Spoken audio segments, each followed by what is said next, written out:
নিমন্ত্রণ ছিল একটা অন্নপ্রাশনের। আমার এক কাকিমার মেয়ের নাতি হয়েছে, তো সেই অন্নপ্রাশন নিমন্ত্রণ ছিল। তা ভেবেছিলাম খুব হালকা সাজবো, একটা হোয়াইটের উপর একটা নেটের উপর শাড়ি বের করেছিলাম। শাড়িটা আমার খুব পছন্দের, খুব সুন্দর কাজ করা শাড়িটার মধ্যে।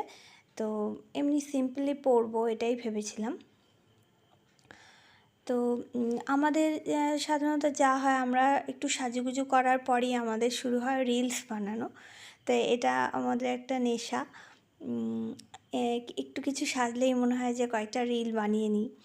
তা আমি এই শাড়িটার সাথে একটা হালকা জুয়েলারি পরেছিলাম, আর কানেও একটা ছোট্ট দুল পরেছিলাম, আর হচ্ছে এমনি নর্মাল পিন করেই শাড়িটা পরেছিলাম। আর এই ওভারঅল আমার মেকআপ লুকটা।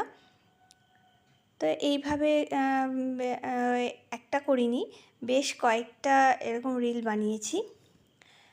রেডি হয়ে কিছুক্ষণ ছিলাম, আমার হাজব্যান্ডের আসতে দেরি হবে, তো ওরও নিমন্ত্রণ ছিল, কিন্তু পরে শুনলাম যে এতটাই দেরি হবে যে ওর জন্য আমার লাস্টে খাবার পার্সেল করে নিয়ে আসতে হলো। তো এবার আস্তে আস্তে রেডি হয়ে চলে গেলাম নিমন্ত্রণ বাড়িতে।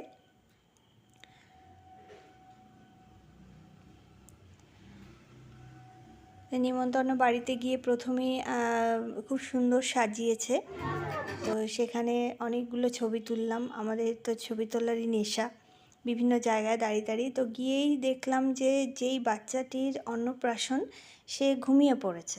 সারাদিনে তার এত পরিশ্রম হয়েছে যে সে ঘুমিয়ে পড়েছে।